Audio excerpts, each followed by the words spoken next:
And we are live. There we go. Okay, had to click on the right one. Hey guys, how you doing? Skipper Bob back once again for another night of the reads. So, thank you for everyone who's been tuning in. And we're going to keep this one a little weird today. No real reason, just see what happens. And we are doing Chapter 12, Inside Information, not ins... I'm just now noticing I really mistyped the name of this show. It's not Insider Information, it's Insider Information. Inside Information. So we're off to a rousing start. Guys, this is one of the more famous chapters from this book. This is Bilbo's excursion into the cage, and when he finally meets Smaug. Smaug? Smaug. Smaug. And we're going to keep this silly. Really, really silly. So, what we're going to do. Because why not? I don't know. Does this thing... Oh, you know what? This thing used to talk. I wonder if it still does. Let's see if the mic picks it up. The droid army is in full retreat. It still works? We've got you outnumbered. Reload. Go. Yeah. Oh, you know what? This. Alright, this might blow out your eardrums, so careful. I've got a bad feeling about this, sir. Me too. So let's go ahead. And, wow, it's going to be kind of hard. It's going to be kind of hard to read like this. I hope you can hear me all right through the mic. I got a very low... I'm going to try this for at least a page. If it's too big of a hassle, then we'll stop. But let's go ahead and start Chapter 12, Inside Information. Oh wow, this is really hard to read. I might only be able to manage one page. Let's find out. For a long time, the dwarves stood in the dark before the door and debated until the last Thorn spoke. Now is the time for our esteemed Mr. Baggins, who has proved himself a good companion on our long road, and a hobbit full of courage and resource far exceeding his size, and if I might say so, possessed a good luck far exceeding the usual allowance. It's hard to read through. It's not easy. Alright. Good luck far exceeding the usual allowance. Now is the time for him to prove in the service of which he was included in our company. For now is the time for him to earn his reward. You are familiar with Thorin's style of important occasions, so I will not give you any more of it. Though he went on to a good deal longer than this, it certainly was an important occasion. But Bilbo felt impatient. By now, he was quite familiar with Thorin too, and he knew what he was driving at. This feels ridiculous. Does it look ridiculous? You really do have to tell me. If you mean to think that it is my job to go into the secret passage first, O Thorin, Thrain's son of Oakenshield, may your beard grow ever longer, he said crossly. Say so at once, and have done. I might refuse. I may got you out of 2 messes already, which were hardly in the original bargain. So... Okay, that was weird. So that I am, I think, already owed some reward. But third time pays for all, as my father used to say, and somehow I don't think I shall refuse. Perhaps I shall have begun to trust my luck more than I used to in the old days. He meant last spring, before he left his own house, but it seemed centuries ago. But anyway, I think I will go and have a peep at once and get it over with. Now, who's coming with me?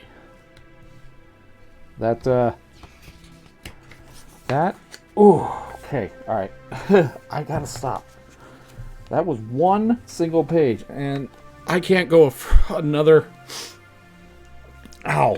There's, on the inside of the bridge of this thing, there's a little plastic thing protruding down that rests on your nose to help keep it stable. And the whole time it's pushing down on the nose, and it's... Ugh. Alright, so... We might go back to it for another page later on, but I cannot keep that on the whole time. Alrighty. Back to the adventure.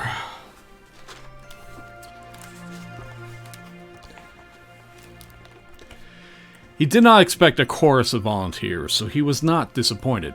Feely and Keely looked uncomfortable and stood on one leg, but others made no preference of offering to the except Balin, the lookout man, who was rather fond of the Hobbit.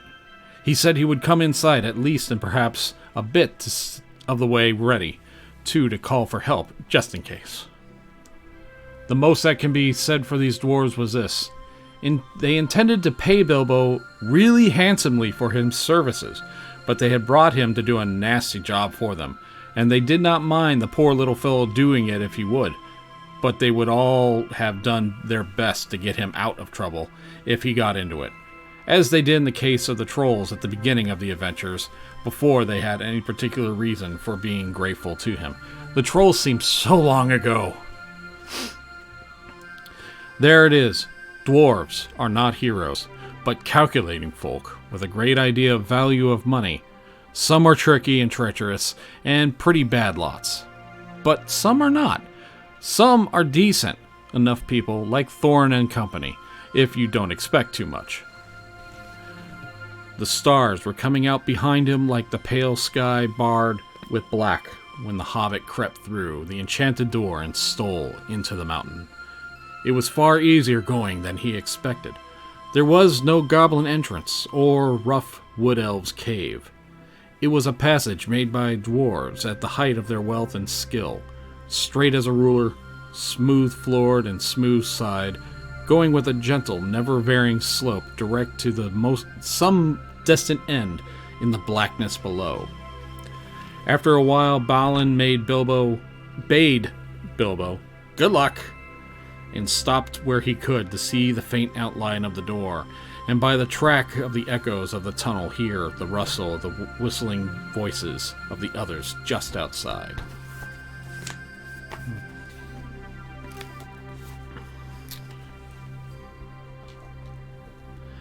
Then the Hobbit slipped on his ring. How do you sip a ring? That's a neat trick.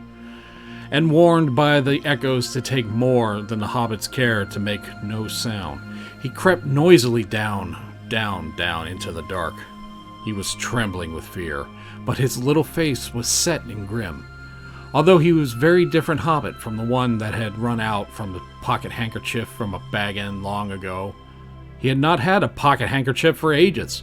He loosened his dagger in his sheath, tightened his belt, and went on.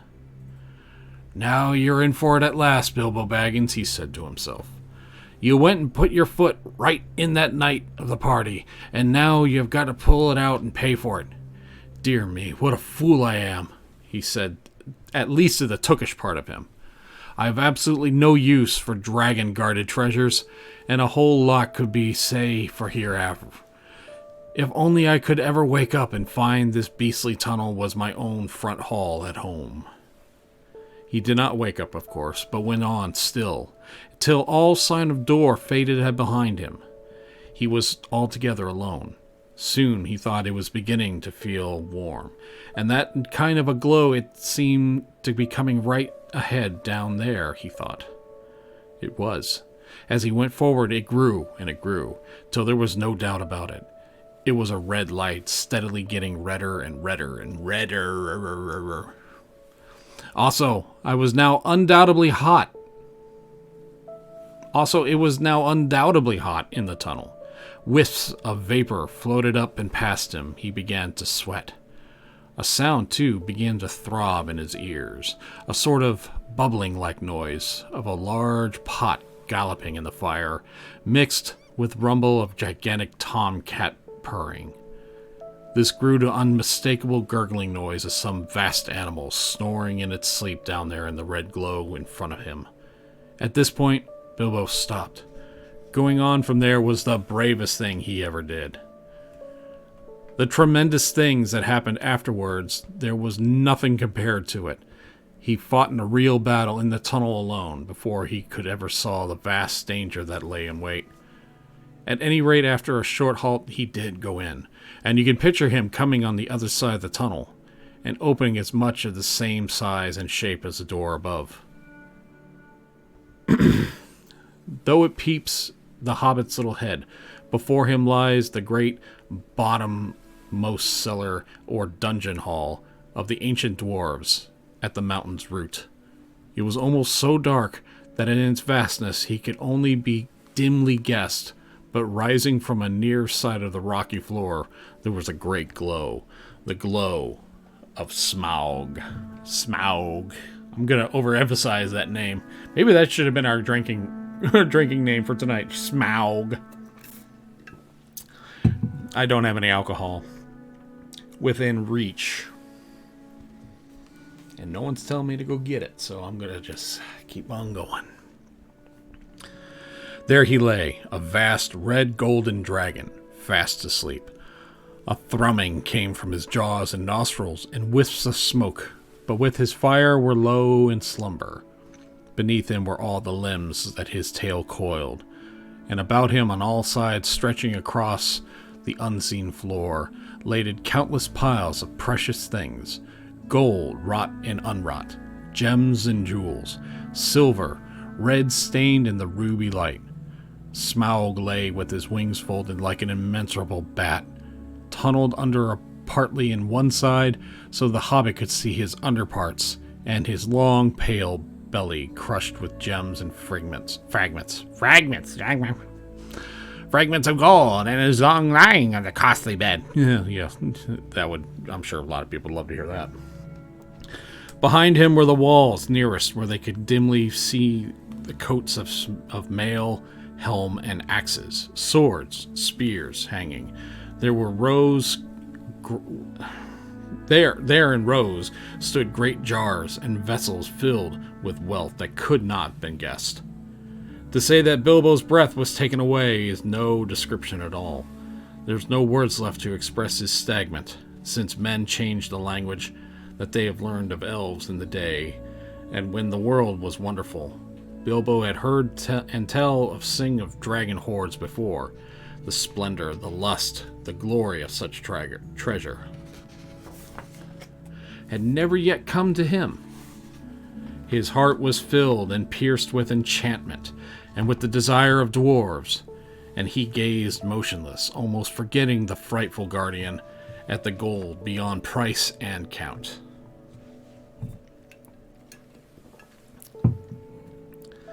He gazed for what seemed an age, before dawn, almost against his will. He stole from the shadow of the doorway across the floor to the nearest edge of the mounds of treasure. Above him the sleeping dragon lay, a dire menace, even in his sleep. He grasped a great two-handled cup, and heavy as he could carry, and cast one fearful eye upward. Smaug stirred a wing, opened a claw. The rumble of his snoring changed its note. Then Bilbo fled, but the dragon did not wake. Not yet, but shifted into other dreams of greed and violence. Lying there in his stolen hall, where the little hobbit toiled back up the long tunnel, his heart was beating and more fevered shaking than his legs than when he was going down. But still he clenched the cup, and his chief thought was, "I've done it. This will show them. More like a grocer than a burglar indeed." Well, he heard no more of that. Nor did he. Balin was overjoyed to see the hobbit again, and was delighted as he was surprised. He picked Bilbo up and carried him into the open air. It was midnight, and the clouds had covered the stars, but Bilbo lay with his eyes shut, grasping and taking pleasure in the feel of the fresh air again, and hardly noticing the excitement of the dwarves, or how they praised him and patted him on the back, and put themselves and all their families for generations to come at his service. The dwarves were still passing the cup from hand to hand, and talking delightfully of the recovery of the treasure, when suddenly a vast rumbling woke in the mountains, as if it was an old volcano that had made up its mind to start eruptions once again.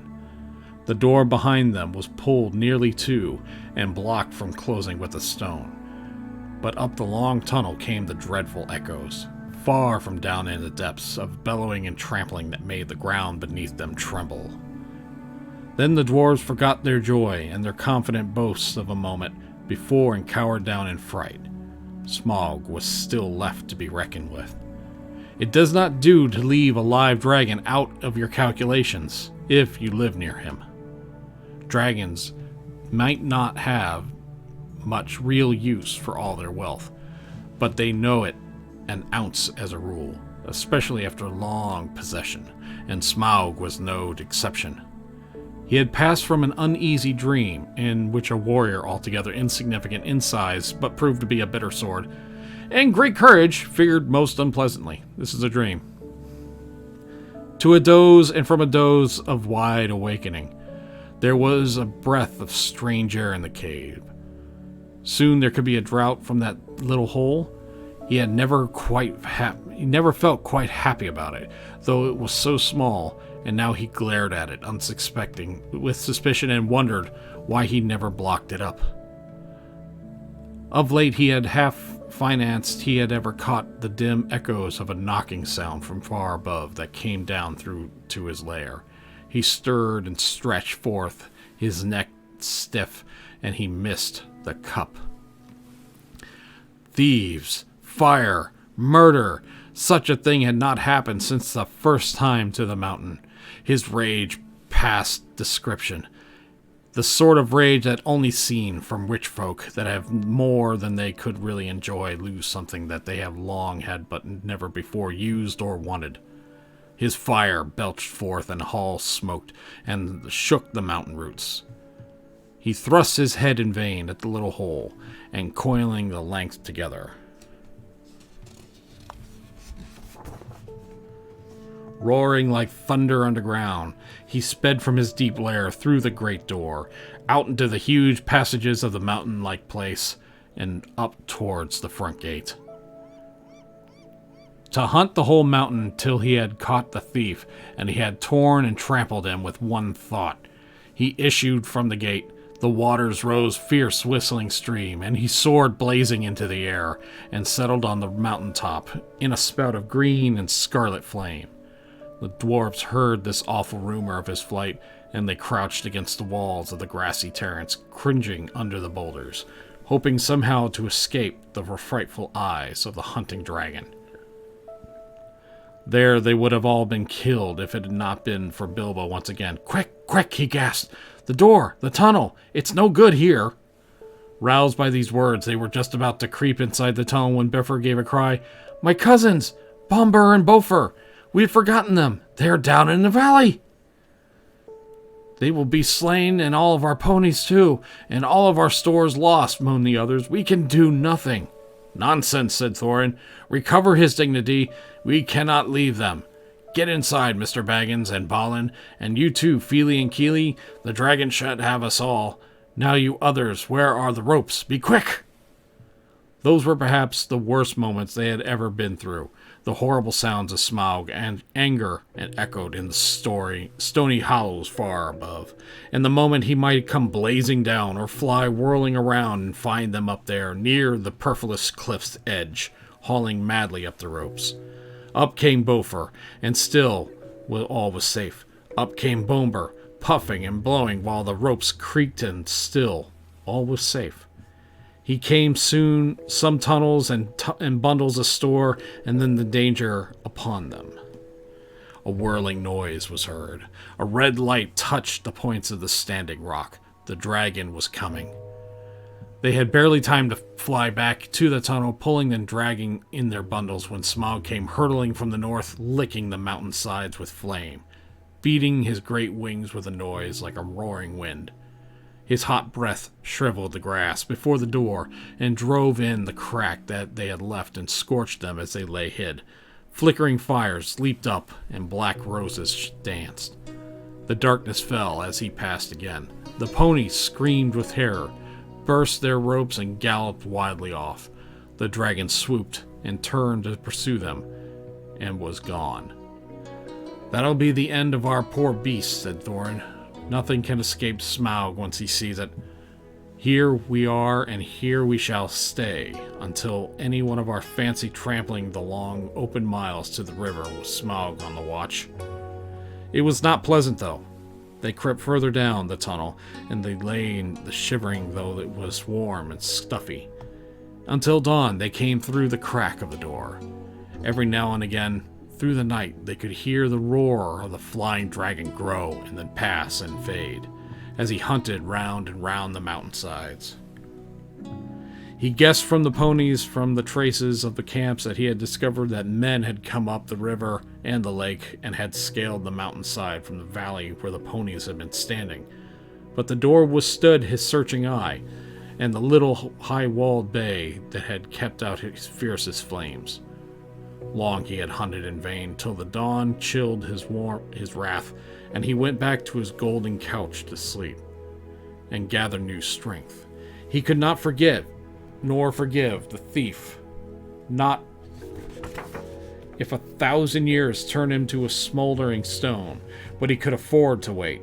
Slow and silent, he crept back to his lair, half closed his eyes. Alright. Think it's time to go back to the helmet. Trying to get a drink while wearing that's going to be a pain in the ass. But it's worth it to try it. I wonder what this button does. Absolutely nothing. Gunships are holding at a safe distance.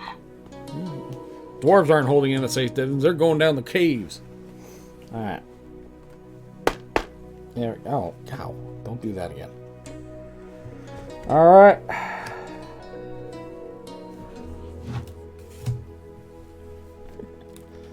Yeah, and go ahead and share this if you're tuning in now, because it never hurts. Oh man, this is so hard to read. Alright. Maybe if I try holding it like this. Okay. When morning came across, the terror of the dwarves grew less. They realized the dangers of this kind were inevitable in dealing with such a guardian, and that was no giving good up to their quest just yet. Nor could they get away with just how Thorin had pointed out. Their ponies were lost or killed, and they would have had to wait some time before Smaug relaxed his watch significantly for them to dare to long way on foot. Luckily, they had saved enough of their stores to last them until some time. They debated long and on what was to be done, but they think of no way of getting rid of Smaug, which had always been a weak point in their plan, as Bilbo felt inclined to point out. As this was the nature of folk that are thoroughly perplexed, they began to grumble at the Hobbit, blaming him for what had first been so pleased for them, for bringing them a cup and stirring Smaug's wrath too soon. I can't keep this up. That is such a bad idea. I can't. It hurts too much to keep that on for a long period of time. I wonder if I can. If there's something else. No, but I'm gonna try to have something for next time. I can't keep that up. It really hurts. All right. What else do you suppose a burglar is to do? Asked Bilbo angrily. I was not engaged to kill dragons. What's a warrior's work? But to steal treasure. I made the best beginning I could. Do you expect me to trot back with the whole horde of Thor at my back? If there is any grumbling to be done, I think I might have a say. You ought to have brought 500 burglars, not one. I am sure it reflects great credit on your grandfather, but you cannot pretend that you ever made a vast extent of his wealth clear to me. I should want hundreds of years to bring it all up. If I was 50 times as big as Smaug was tame as a rabbit. But after that, of course, the dwarves begged his pardon. What do you propose we do, Mr. Baggins? Asked Thorin politely. I have no idea at the moment, but if you mean about removing the treasure, that obviously demands entirely on some new turn of luck and getting rid of Smaug. Getting rid of dragons is not at all my line, but would I do my best to think about it. Personally, I have no hopes at all. I just wish I was safe back at home. Never mind that for the moment. What are we to do today? Well, if you really want my advice, I should say we can do nothing but stay where we are. By day, we no doubt creep out safe enough to take the air. Perhaps before long, one or two could be chosen to go back to the store by the river and replenish our supplies. Blah. But in the meanwhile, everyone ought to be well inside the tunnel by night. Now I will make you an offer. I got my ring, and I will creep down this very noon. If there was ever Smaug ought to be napping, and see what he is up to. Perhaps something will turn up. Every worm has its weak spot, and my father used to say, though I am sure it was not from personal experience. Naturally, the dwarves accepted this offer eagerly. Already they had come to respect little Bilbo, and he had become a real leader in their adventure. Now had become the idea and plans of his own. When midday came, he got ready for another journey down the mountain. He did not like it, of course, but it was not so bad now that he knew, more or less, what was in front of him. He had known more about dragons and their wily ways. He might have even been more frightened and less hopeful of catching this one napping. The sun was shining when he started, but it was a dark as night in the tunnel. The light from the door almost closed soon as it faded as he went out. So silently, he was going to take that smoke on a gentle wind and hardly have surpassed it, and what inclined to feel a bit proud of himself as he drew near the lower door. There was only a faintest glow to be seen. Old Smaug is weary and asleep, he thought. He can't see me and I won't hear him. What? He can't see me and he won't hear me. Cheer up, Bilbo. He had forgotten or never heard about dragons' sense of smell. It was also an awkward fact that he kept half an eye open watching while they sleep if they were suspicious.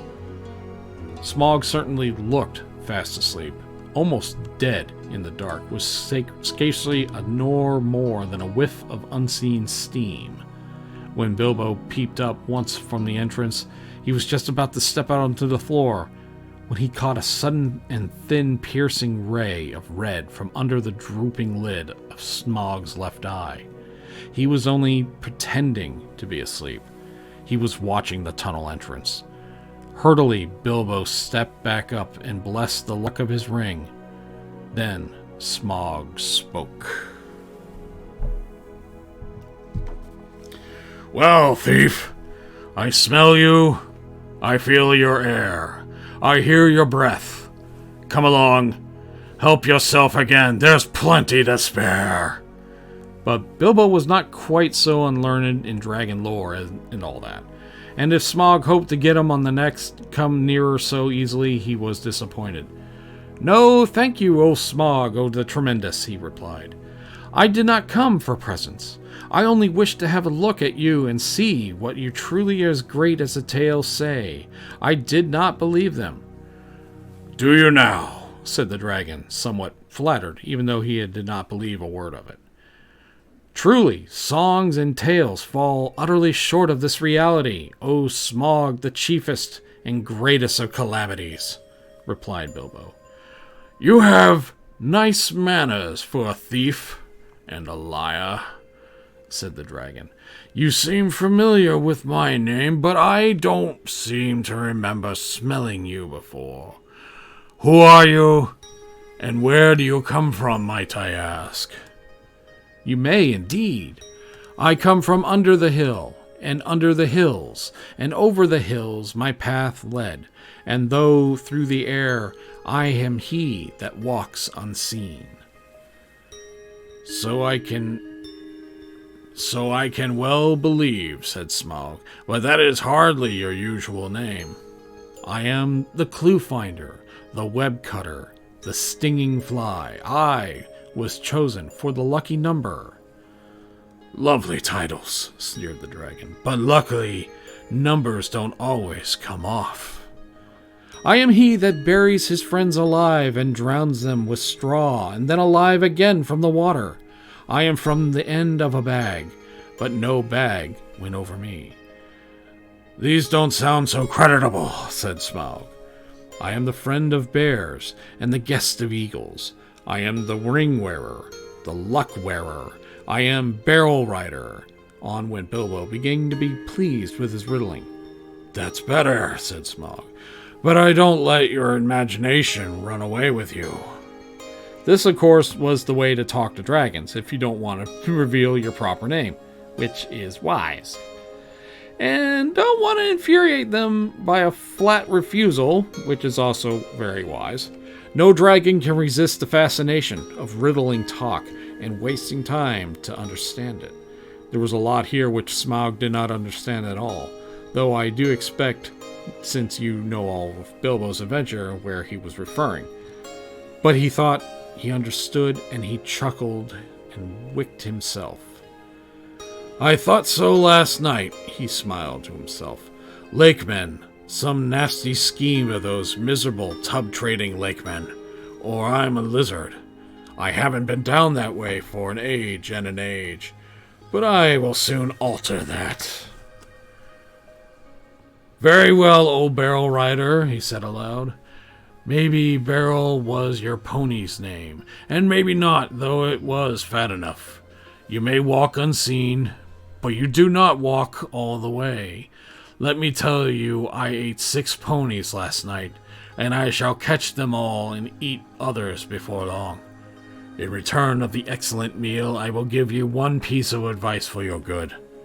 Don't have more to do with dwarves than you can help." "Dwarves," said Bilbo, in a pretended surprise. "Don't talk to me," said Smaug. "I know the smell and the taste of dwarf. No one better. Don't tell me I can eat a dwarf-ridden pony and not know it. You come to a bad end if you go with such friend. Thief, barrel rider, I don't mind if you go back and tell them to inform me." But he did not tell Bilbo that there was one smell he could not make out at all, the Hobbit smell, which was quite outside of his experience, and puzzled him mightily. "I suppose you've got a fair price for that cup last night," he went on. "Come now, did you? Nothing at all? Well, that's just like them, and I suppose they're all sulking outside, and your job is to do all the dangerous work and get what you can when I'm not looking for them. And you'll get a fair share, do you believe it? If you got off alive, you will be lucky." Bilbo was now beginning to feel really uncomfortable. Whenever Smaug's roving eye, seeking for him in the shadows, flashed across him, he trembled. An almost unaccountable desire seized him to hold him, to rush out and reveal all the truth to Smaug. In fact, he was grievous danger of coming under the dragon's spell, but plucking up courage, he spoke again. "You don't know everything, O Smaug the Mighty," said he. "Not gold alone brought us hither." "Ha ha, you admit the us," laughed Smaug. "Why not say us 14 and be done with it, Mr. Lucky Number? I am pleased to hear you had other business in these parts besides my gold. In that case, you may, perhaps, not altogether waste your time." "I don't know if it has occurred to you or not that even if I could steal the gold bit by bit, a matter of 100 years or so, you could not get it very far. Not much use on the mountainside, not much use in the forest.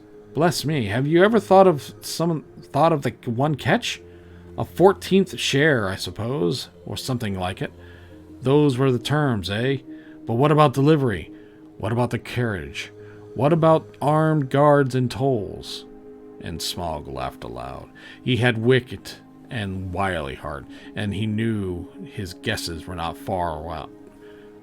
Though he suspected that the lakemen were at the back of the plans, and most of the plunder was meant to stop them in the town by the shore, that in the young days used to have been called Esgaroth. Esgaroth. You will hardly believe it, but poor Bilbo was really taken back. So far, all his thoughts and energies had been contracted to getting into the mountain and finding the entrance. He had never bothered to wonder how the treasure was going to be removed. Certainly never how any part of it might fall into his share was to be brought back all the way to Bag End under hill. Now a nasty suspicion began to grow in his mind. Had the dwarves forgotten this important point too, or were they laughing in their sleeves at him the whole time? That is the effect of dragon talk has on the unexperienced. Bilbo, of course, thought it had been on his guard, but Smaug had rather an overwhelming personality. I tell you, he said, in an effort to remain loyal to his friends and keep his end up, that gold was only an afterthought with us. Sometimes I get confused of who's reading what line. Okay, this is Bilbo, I assume. Yeah. I tell you, he said, in the effort to remain loyal to his friends, he kept up his end. That gold was only an afterthought with us. We came over the hill and under hill, and by wave and wind for revenge. Surely, O Smaug the unassembly, the wealthy, you must realize that your success has made you some bitter enemies. Then Smaug really did laugh. A devastating sound, which Bilbo shook to the floor. And while up in the tunnel, the dwarves huddled together and imagined the Hobbit had come to a sudden and nasty end. Revenge! He snorted. And the light in his eyes lit the hall from floor to ceiling, like scarlet lighting. Revenge! The king under the mountain is dead, and where are his kin that dare seek revenge? Gridden, Lord of the Dale, is dead. I have eaten his people like a wolf among sheep. And where are his sons that dare approach me? I kill where I wish that none dare resist. I laid low the warriors of old, like theirs is not of the world today. Then I was but young and tender. Now I am old and strong. Thief in the shadows. He gloated. My armor is like tenfold shields. My teeth are swords. My claws, spears. The shock of my tail, a thunderbolt. My wings, a hurricane. And my breath, death. I have always understood, said Bilbo in a frightened squeak, that dragons were softer underbelly, especially in the region of the chest? And doubtless one so fortunate of that. The dragon stopped short of his boasting. Your information is antiquated, he snapped. I am armored above and below with iron scales of hard gems. No blade can pierce me. I might have guessed, said Bilbo. Truly, there is nowhere to be found the equal of Lord Smaug, the impenetrable. What magnificence to possess a waistcoat of fine diamonds. Yes, it is rare and wonderful indeed, said Smaug, already pleased with what he's been hearing. He did not know that the Hobbit had already caught a glimpse of a particular undercovering in his previous visit. He was itching for a closer view of reasons of his own. The dragon rolled over. Look, he said. What do you say to that? Dazzling, marvelous, perfect, flawless, staggering, exclaimed Bilbo aloud. But what he thought inside was, old fool, why is there a large patch of hollow in the left breast and the bare as a snail out of its shell? After he had seen that Mr. Baggins' one idea was to get away, well, I really must not detain your magnificence any longer, he said. Who am I reading as? Okay. That's still Smaug. Detain your magnificence any longer, or keep you from much needed rest. Ponies take some catching, I believe, and that is a long start, and so do burglars, he added, with a parting shot as he darted. That was Bilbo reading. Dang nabbit. Okay, last line. Ponies take some time catching, I believe, And a long start. And so do burglars, he added as a parting shot, so he darted back and fled up the tunnel. It was unfortunate remark, for the dragon spouted terrific flames after him, and fast though he sped up the slope, he could not have glared fast nearly far enough to be uncomfortable before the ghastly head of Smaug went thrust against the opening behind. Luckily, the whole head and jaws could not squeeze in, but the nostrils sent forth fire and vapor and pursued him, and he was nearly overcome and stumbled blindly in a great pain and fear. He had been feeling rather pleased with the cleverness of his conversation with Smaug, but mistake at the end that shook him into better sense. Don't talk to dragons. Never laugh at live dragons, Bilbo, you fool, he said to himself, and it became a favorite saying of his later, and passive into proverb. You aren't nearly through this adventure yet, he added, and he was pretty true as well. The afternoon was turning into evening, and he came out again and stumbled and fell into a faint at the doorstep.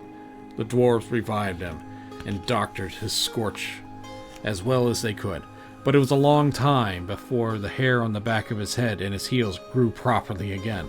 It had been singed and frizzled right down to the skin. In the meanwhile, his friends did their best to cheer him up.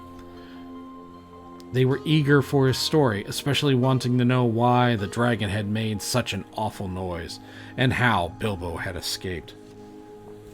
But the hobbit was worried and uncomfortable, and they had difficulty in getting anything out of him.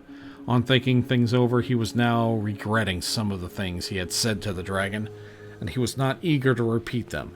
The old thrush was sitting on a rock with the head cocked to one side, listening to everything that was being said. It shows what an ill temper Bilbo was in. He picked up a stone and threw it at the thrush, which merely fluttered aside and came back. "Drat that bird," said Bilbo crossly. "I believe he is listening, and I don't like the look of him."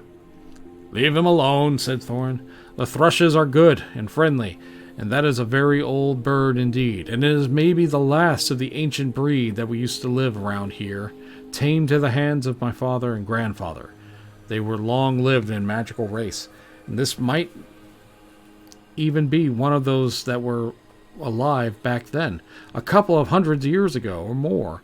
The men of Dale used to have the trick of understanding their languages, and used them for messaging to fly to the men of the lake and elsewhere." "Well, he'll have news to take to Lake Town, all right, if that is where he is after," said Bilbo. I don't suppose there are any people left that were the trouble with thrush language." "Why, what happened in there?" cried the dwarves. "Do get on with your tale." So Bilbo told them all that he could remember, and confessed that he had a nasty feeling that the dragon guessed too much from his riddles, adding to the camp of the ponies. "And I am sure he knows we came from Lake Town, and he might have help from there. We might have had help from there. I have a horrible feeling that his next move will be in that direction. I wish to goodness I had never said that about the barrel rider.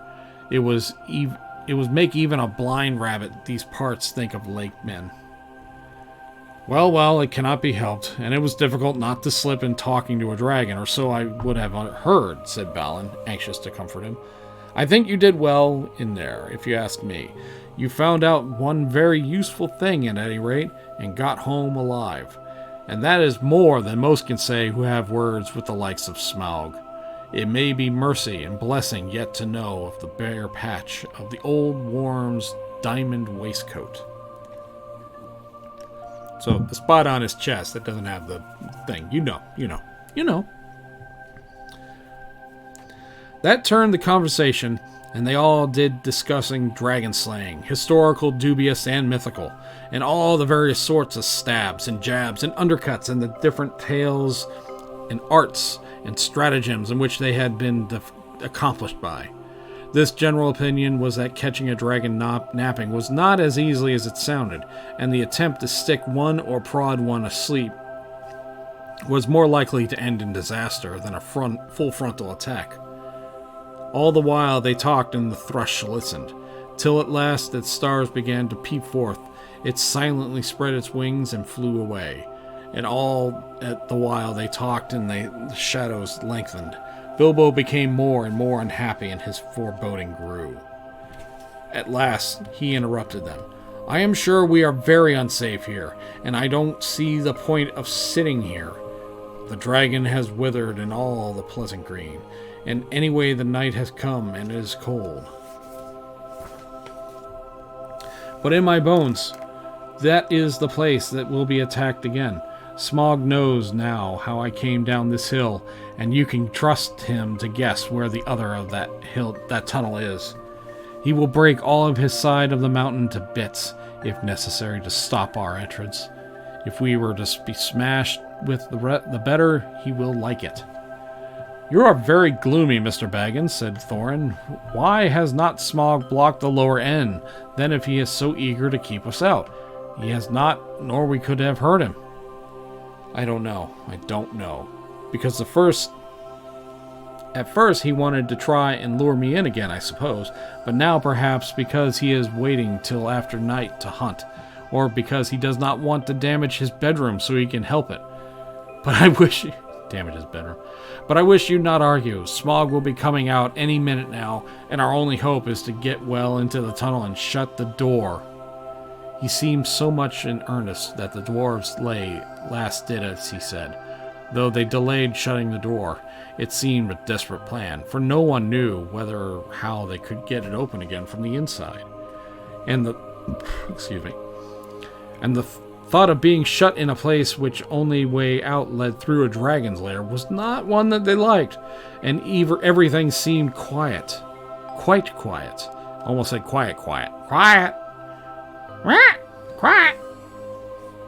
Both outside and down the tunnel. So for a long while they sat outside, not far down from the half-open door, and went on talking.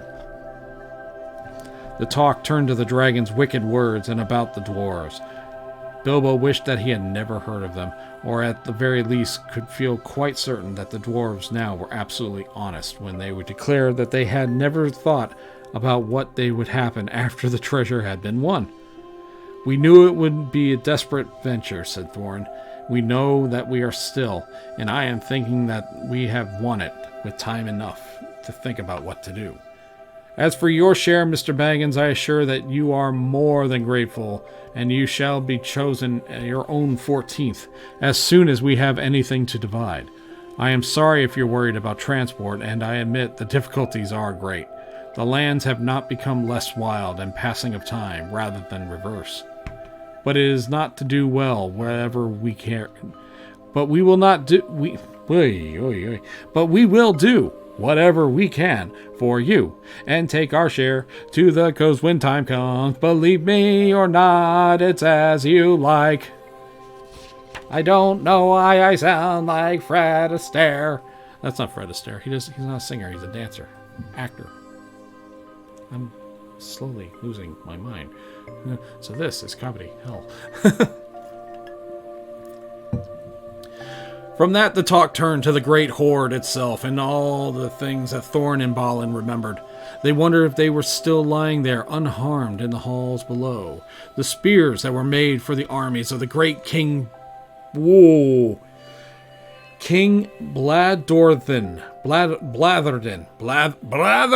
yes, from Glasgow, Blatherden, where they chucked the spires, yeah, and other malarkey. Long since dead. He had a thrice forged head. All right, and their shafts were inlaid with the cunning of gold, but they were never delved or paid for. Shields were made for warriors long dead. The great golden cup of Thor, two-handed hammer, and caven with birds and flowers whose eyes were petals of jewels, coats of mailed, gilded, and silvered imperishable. The necklace of Geryon, Lord of Dale, made of 500 emeralds green as grass, which he had gave for the arming of his eldest son in a coat of dwarf-linked rings. the like of which had never been made before. It was wrought of pure silver and power and strength of triple steel. But the faintest of all was great white gem, which the dwarves had found beneath the roots of the mountain, the heart of the mountain, the Arkenstone of Thrain. So, in the Hobbit movie, the Arkenstone is a big deal. This, after 250 pages, is finally getting mentioned. So, not a big deal, but it kind of a big deal. It's kind of like, hey, that's like a really nice diamond you got over there. Yeah. I don't know why I turned into Norm Macdonald. I'm loopy.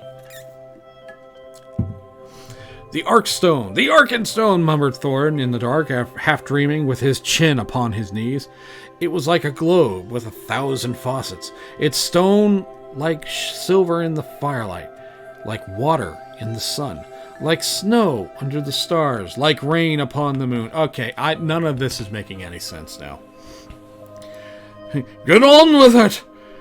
But the enchanted desire of the horde had fallen from Bilbo. All through their talk, he was only half listening to them. He sat nearest to the door, with one ear cocked for any beginnings of a sound without. His other was alert for echoes beyond the murmurs of the dwarves, for any whisper of movement from far below. Darkness grew deep, and he grew more and more uneasy.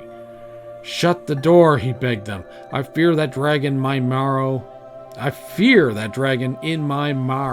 Marrow. Marrow. Ugh, I don't know what that kind of feels like. You know what? Forget it. I'm going to finish strong. Here we go. Okay.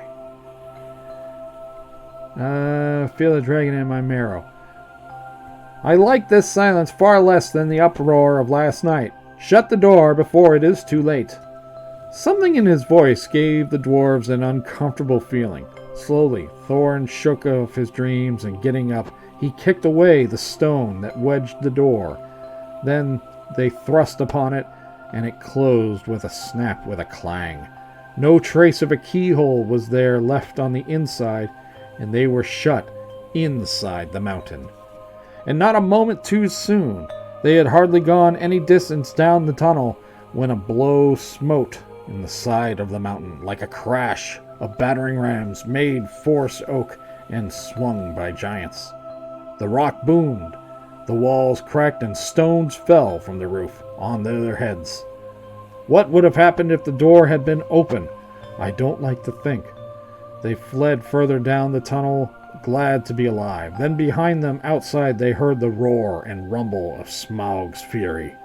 He was breaking rocks to pieces, smashing wall cliffs, and with lashing of his huge tail, till the lofty little camping ground, the scorched grass, the thrush's stone, the snail-covered walls. Snail-covered walls. Snail-covered walls. Shoot, I lost my place.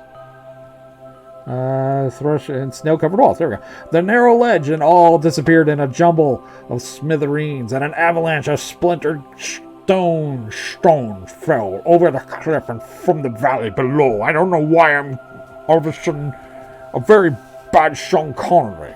Let's keep it up.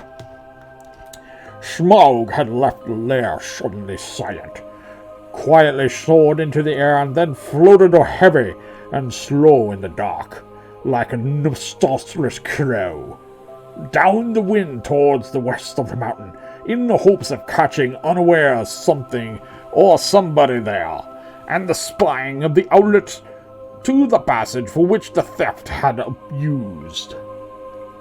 This was the outburst of his wrath when he could find nobody and see nothing, even when he guessed the outlet must actually be. After he had left off his rage, in the way he felt better, and he thought in his heart that he would not be troubled again from the direction. In the meanwhile, he had further vengeance to take. "Barrel Rider," he snorted, "your feet came from the waterside, and up the water you came, without a doubt. I do not know your smell, but if you are not one of those men of the lake, You had their help. They shall see me and remember who the real king of the mountain. He rose in fire and went away south towards the running river. That was less Sean Connery and more just like overpronounced dramatic reading. Okay, that was chapter 12. Thank you guys for tuning in. Up next will be chapter 13, Not at Home. That is where I believe, if I'm thinking correctly, that is the sieging of Lake Town of Smaug. This is rather difficult to try and talk while wearing, but hey, we wrapped it up. We did it. I did it. Oh God, burping in this thing is the worst. Anyway, thank you guys for watching. I hope you enjoyed it. I don't know if I'm going to do this again because this actually really freaking hurts. My nose is getting crushed and pulverized. But thanks guys for tuning in. We will do this again. I'm going to try for tomorrow night. I got some stuff going on, so if I can't live stream, I'll try and tape it. No guarantees. But thank you guys for tuning in. I'm most thankful whatsoever for everybody who watches this. I hope you enjoy it. This is really silly. We're taking a serious fantasy book, one of the biggest fantasy books of all time, and we're just being silly with it. So I hope you enjoy this. Good night, guys. Have a great evening, great quarantine, and wash your hands.